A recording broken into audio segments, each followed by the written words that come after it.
Welcome to The Explainer. Today, we're digging into something truly special, Steven Kotler's The Art of Impossible. And what we're going to find is, well, pretty mind-blowing. It's a formula, a biological blueprint, really, for hitting those goals you thought were, impossible. So Kotler starts us off with this fantastic story from when he was just a kid. He's 9, right? And his little brother, who's only 7, shows him a magic trick. But this isn't just any trick.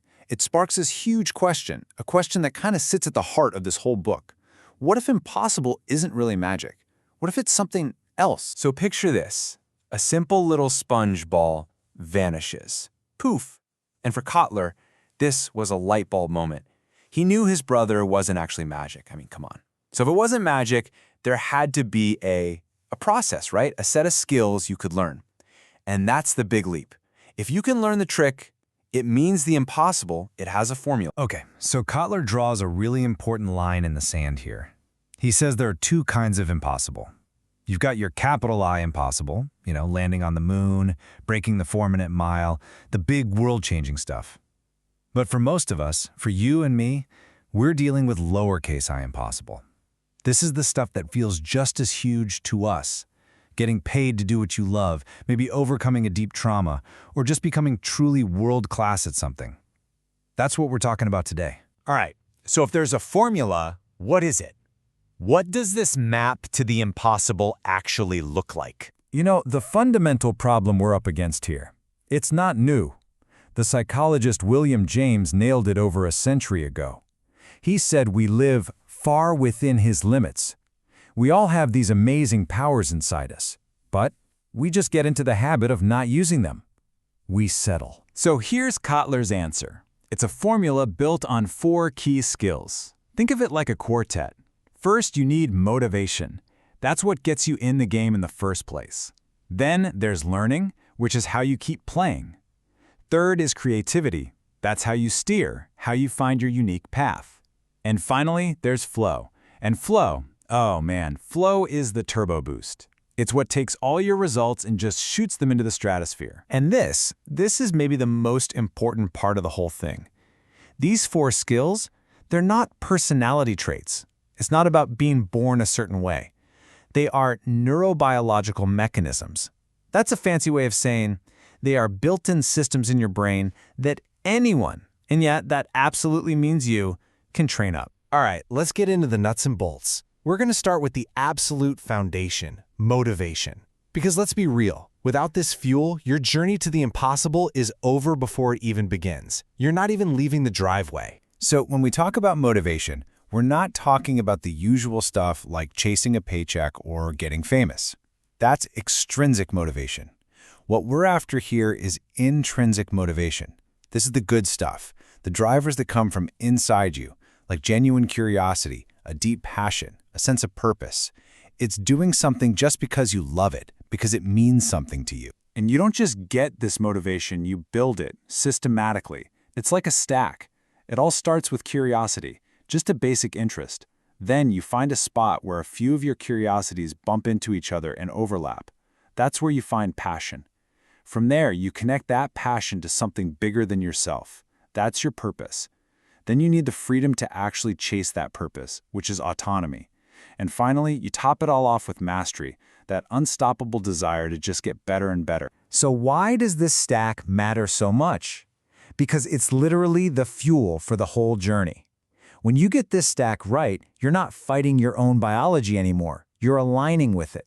Your brain starts pumping out all the right neurochemicals for focus, for drive, for grit. This is what gives you the biological horsepower to stick with it when things get tough on the road to impossible. Okay, so you've got the fuel in the tank. Awesome. But now you need a steering wheel, a map. You need to know how to drive this thing. That brings us to the second piece of the puzzle, learning. So how do you learn efficiently? You've got to go where the knowledge is most concentrated. And look at this breakdown. The ROI, the return on your investment of time, with books it's off the charts. Think about it. For maybe 5 hours of reading, you get to download more than a decade of someone's life's work, all their wins, all their mistakes, all their biggest aha moments. It's the ultimate shortcut. And then for actually learning new skills, you can use the classic 80-20 principle. It's so powerful. You just break a skill down into its smallest parts. Then you figure out, okay, which 20% of these little pieces will get me 80% of the way there? You find those crucial few and you hammer away at them. It's the definition of working smarter, not harder. Okay, we've talked about motivation and learning. Now we get to the superpower. This is the amplifier, the thing that takes everything else and just magnifies it. We're talking about the flow state. Honestly, this biological state is behind almost every incredible thing humans have ever done. I guarantee you felt this before. Flow is that state where you're just completely absorbed. You're so deep in what you're doing that everything else melts away. That nagging voice in your head? Gone. Your sense of self? Gone. Even time gets all weird. An hour can feel like 5 minutes.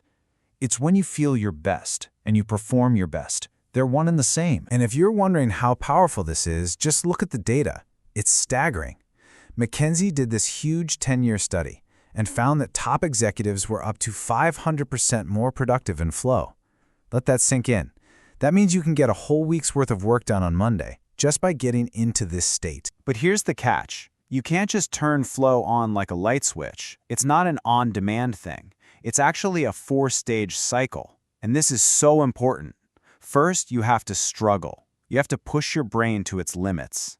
Then you have to release. Step away, take a walk, let your subconscious do its thing. Then you can drop into that beautiful flow state. And afterward, you have to recover. So you have the energy to start the whole cycle over again. So let's be super clear. The goal isn't to live in flow 24/7. That's not possible, and you'd burn out in a heartbeat. The real skill, the real art, is getting good at navigating the entire cycle. The better you get at moving from struggle to release to flow and then to recovery, the more total time you'll spend in that peak performance state over the course of a week or a month. Okay, this has all been great theory, but what does it actually look like day to day? How do we take all these big ideas and turn them into a real, practical system that you can actually use? Well, here it is. This is the daily and weekly checklist, the elixir that puts everything into motion.